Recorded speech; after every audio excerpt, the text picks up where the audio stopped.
Joined now by legitimately my congressman. He is Mark Green, also a doctor. I appreciate you continuing to be a congressman. We're going to get into that in a sec. Clay's his boss. That's exactly right. I am voting for him. That's full how disclosure in November, and I am looking forward to that. But I want to start with this because you do have the medical background. Yeah.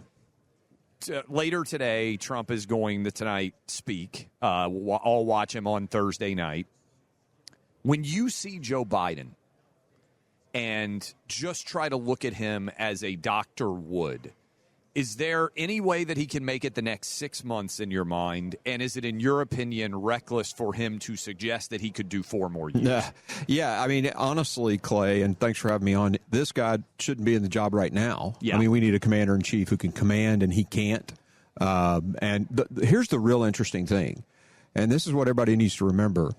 They didn't get excited on the Democrat side about this when he was in Vietnam saying crazy stuff. You know, he's been like this for a long time. Yep. And now that there's a chance they can lose, now suddenly it's an issue. But very clearly the debate showed the cognitive decline of the president. He shouldn't be the commander-in-chief right now. What do you think then happens? How does this play out? Given it's so obvious, and yet there seems to be no secondary option, and if it doesn't emerge before the DNC, then there is no option for them. Are they really going to ask the American people, and really, I guess, just Democrats and people who don't pay enough attention, to vote for someone who clearly has cognitive decline, who is in the stages of dementia of some kind? Well, certainly the clamor of voices is increasing on their side. So your question was, are they going to ask the American? Are the Democrats going to keep him in as the nominee? Are they going to just pretend like we don't know what we know? I can't answer that question because I don't know where they are. But I can tell you that the voices are getting louder and louder. And again, the tragedy is it's because they don't want to lose power. I mean, it had nothing to do with whether or not this guy was functioning because he wasn't functioning months ago. House is going to be tight. Yeah. You guys have a small majority right now. We just mentioned Biden and the possibility of what exactly is going on there. One possibility is that they start to dial back the money they spend on Biden because Trump's looking so good and start trying to think, hey, we want to take back the House because we only need 4 or 5 seats to do so. How much difference, because you've been in the majority and the minority, would it mean for Trump? For everybody out there, regardless of what their congressional district is, how important is it that you guys retain control of the House if Trump's going to be president? Oh, absolutely. We've got to win the Senate and control the House so we can do debt reconciliation, do the budget reconciliation stuff and actually make a difference for this country. So we have to keep the House. I think the wind's in our sails if Joe Biden stays, but everybody's got to get out and vote. And we have to have all three. Where do you think some of the Republican pickups could come from? Which new colleagues, or rather from which new districts, new states, are you hoping to have some additional conservative backup, if you will, up on Capitol Hill? I think North Carolina's going to help us out a little bit. I think Abigail Spanberger's seat is shifted. I think that seat is gettable for us. And the candidate that we've got there, an ex-Green Beret, I think he can win that. I was actually in the primary for the Navy SEAL, interestingly enough, but this guy's a good guy, and he's going to do a great job, and I think we can pick up that seat. That'd be great. When you look at J.D. Vance coming on now with Trump, you know Trump very well. You guys have had a good relationship over the years. What does J.D. Vance do for this ticket? Well, I think J.D.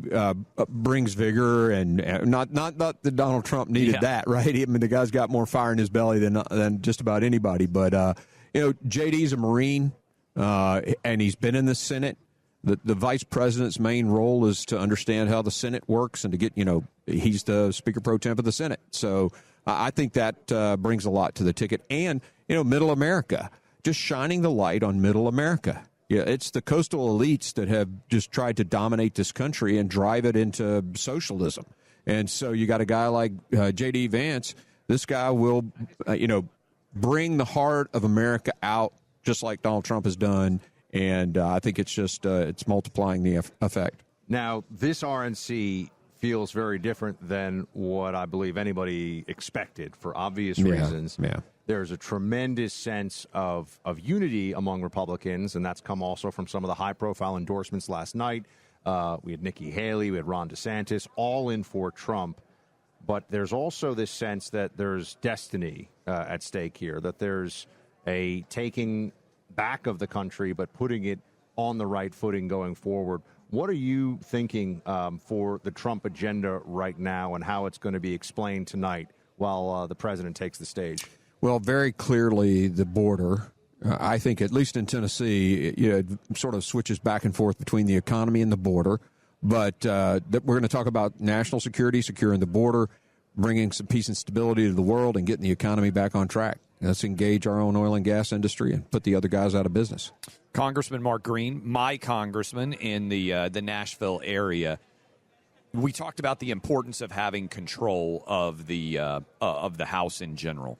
What's your top priority if Trump gets elected and we retain Republicans control of the House and the Senate? What do we need to do? Yeah, we got to pass H.R. 2, the border security bill. That's my number one as the chairman of Homeland, right? We got some cyber stuff that I think we can get done between now and the end of the year, the cyber border. But that southwest border has got to be secured, and that's going to take a president, a Republican House, and a Republican Senate. So that trifecta happens, we're securing the southern border, number one. Congressman Green, appreciate you very much. Yeah, thanks for what you do, thanks sir. for having me Please on. Keep my buddy over here out of trouble, all right? Keep a little Overwatch on him over in your district, please. Clay can get a little wild, but thanks so much. Keep up the great work. Seriously, I'm very happy to have you as my congressman. Appreciate you guys.